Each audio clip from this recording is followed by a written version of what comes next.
Much sir. మా బంజారా జాతి ఎప్పటికీ కూడా మీరు మాకు తండాలో నాయక కార్బారి ఎలాగో మా బంజారా జాతిలో మీరు కూడా మా నాయకులుగా గత కొన్ని దశాబ్దాలుగా కూడా ఉన్నారు సార్.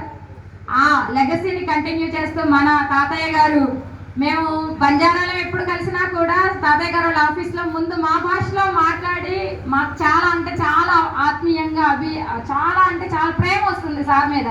మిగతా ఎమ్మెల్యేలు అందరూ కూడా తెలుగులో మాట్లాడతారు, తెలుగు అనేది ఇక్కడ, కానీ మన ఎమ్మెల్యే గారు మాత్రం మన భాషలో మాట్లాడతారు ముందు.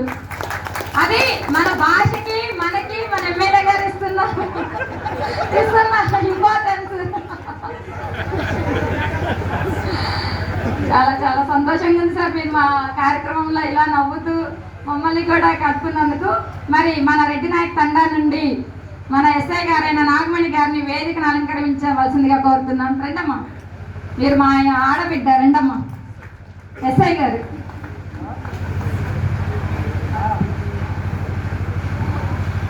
ఇప్పుడు ఈ కార్యక్రమంలో భాగంగా మన బంజారా ముద్దుబిడ్డ రాష్ట్ర స్థాయిలో మన యొక్క గొంతుకను వినిపిస్తూ మన యొక్క సమస్యల మీద ఎప్పటికప్పుడు స్పందిస్తూ పరిష్కారాలు చూపిస్తూ మన మాన్యశ్రీ ముఖ్యమంత్రి వర్యులైన శ్రీ నారా చంద్రబాబు నాయుడు గారికి అత్యంత ఆత్మీయులుగా ఉంటూ ప్రతి క్షణం కూడా మన ఎస్టీ కమ్యూనిటీని రిప్రజెంట్ చేస్తూ మనందరికీ కూడా ఆత్మీయులైన శ్రీ దారునాయక్ సార్ని మాట్లాడవలసిందిగా కోరుకుంటున్నాను.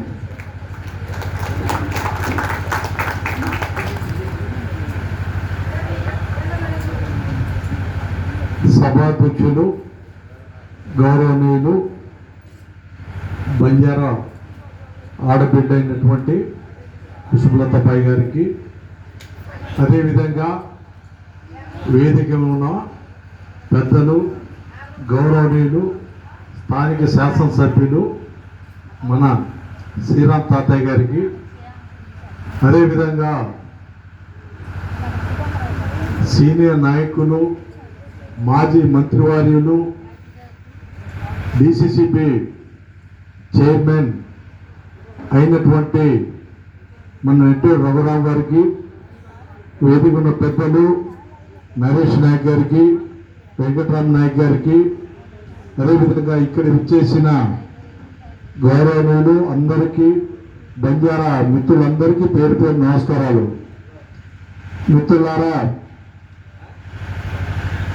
ఈరోజు సంత్ శ్రీ సేవాలాల్ మహారాజ్ గారి 287వ జయంతి సందర్భంగా మన అందరం రాష్ట్ర వ్యాప్తంగా జయంతి కార్యక్రమాలు జరుపుకుంటున్నాం.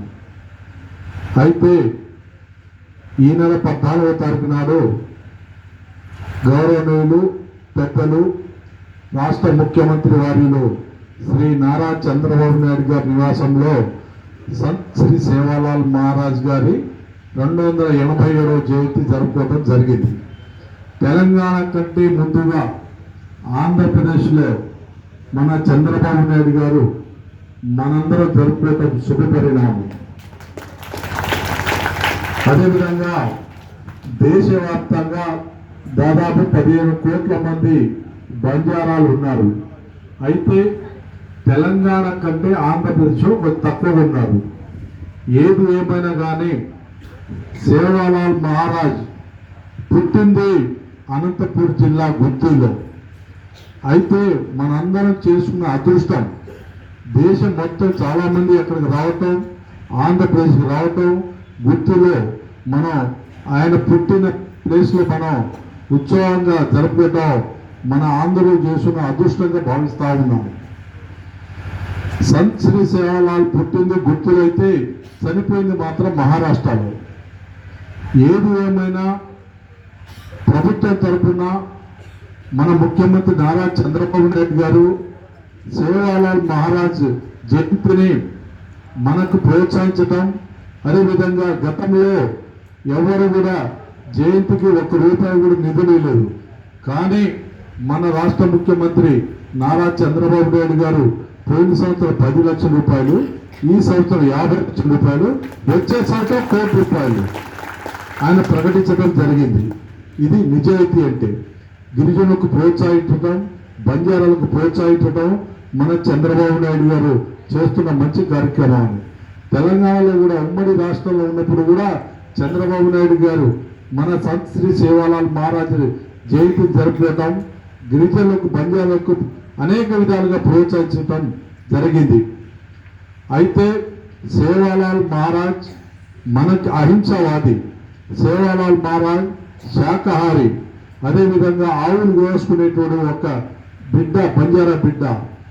అయితే జగదాంబ గారి శిష్యుడు, జగదాంబ గారు కళలో వచ్చి సంత్ శ్రీ సేవాలాల్ నీకేం కావాలో కోరుకో, నా వంతు నేను సహాయం చేయడానికి సిద్ధంగా ఉన్నానని జగదాంబ మెనమ భవాని చెప్పటం, దానికి ఆవులు చనిపోయేటు, ఆవులు కాసేటోళ్ళు అన్నమాట సార్ సేవాలాల్ మహారాజ్. ఆవులు కాస్తూ ఆవులు చనిపోతూ ఉంటే ఆవులను బతికించడానికి జగదంబ గారికి పూజ చేయటం, దానికి వరం ఇవ్వటం, అది ఆనవాయితీ అనమాట. లంబాడి, బంజారా, సుగాలులు ప్రతి ఒక్కరికి చూడండి తండాలలో గూడాలలో ఆవులు కాసుకునేటోడు.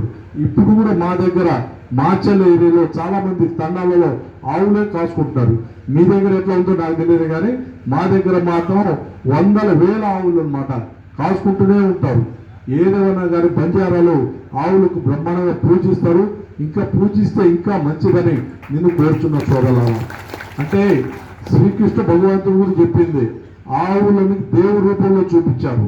ఆ దేవుడే ఎక్కడో కాదు, ఇది ఆవులనే దేవుడు అని చూపించారు. అది ప్రారంభత. కొంతమంది కావాలని చాలా రకాలుగా ఆవులకు తనుచూపు చూడటం జరుగుతూ ఉంది. అది కాకుండా మనం లెగంగానే ఎవరైనా కానీ ఆవులకి దేవుడి రూపంలో పూజించాల్సిందిగా మిమ్మల్ని నేను కోరుకుంటున్నాను మిత్రులారా.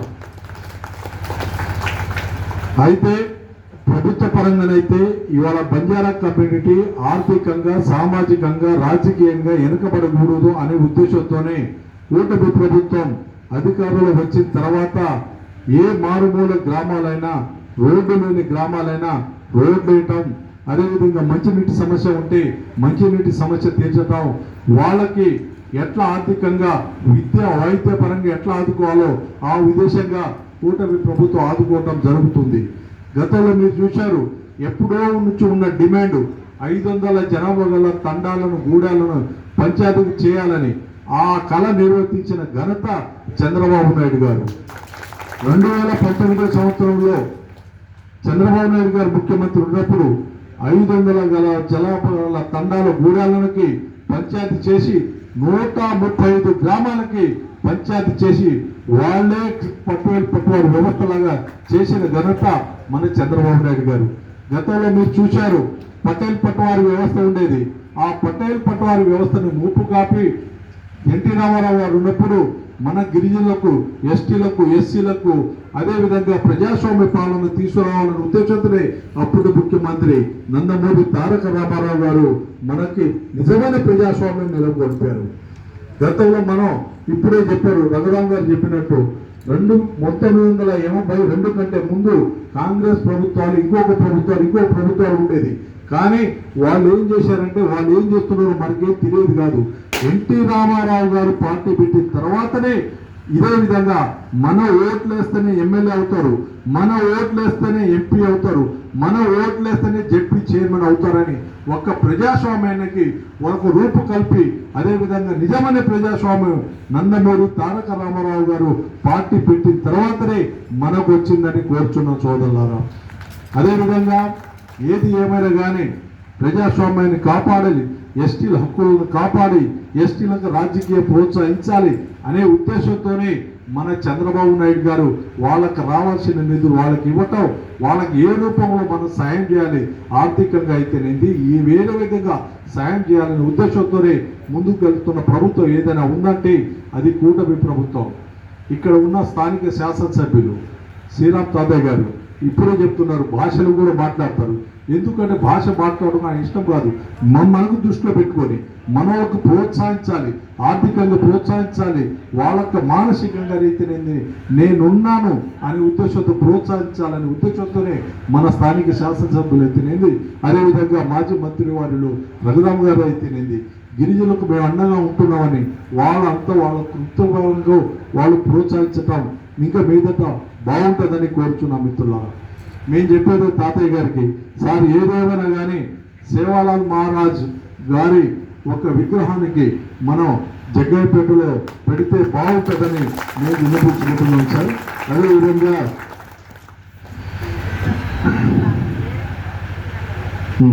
అదేవిధంగా ఈ ఎన్టీఆర్ జిల్లా పార్లమెంట్లోనే ఎక్కువ ఉన్నారన్నంటే అది జగ్గయ్యపేటలోనే బాగా ఉన్నారు.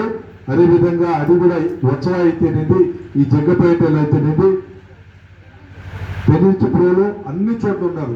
తిరువురు నియోజకవర్గంలో బాగానే ఉన్నారు. అదేవిధంగా ఎక్కడి నుంచో సమస్య, ఆ సమస్య ఏంటంటే ఏకొండూరులోనే ఒక కిడ్నీ సమస్య బాగుంది సార్. మన రఘురావు గారు దీనికి చొరవ తీసుకొని ఈ కిడ్నీ సమస్యల వల్ల చాలా మంది గిరిజనులు లంబాడీలు చాలా ఇబ్బందులు పడుతూ ఉన్నారు. వాళ్ళకు ఆదుకోవాల్సిందిగా మీ తరఫున నేను రఘురామ్ గారికి విన్నవించుకుంటున్నాను.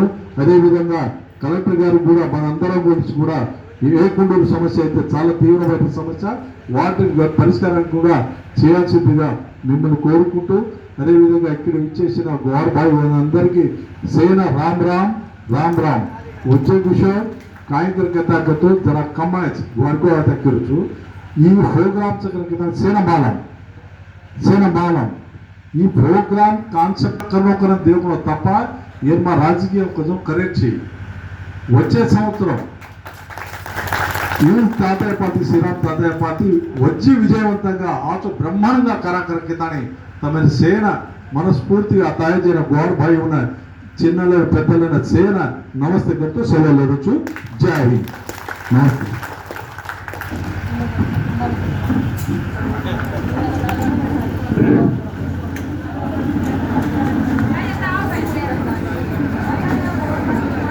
లైనే అనుభవం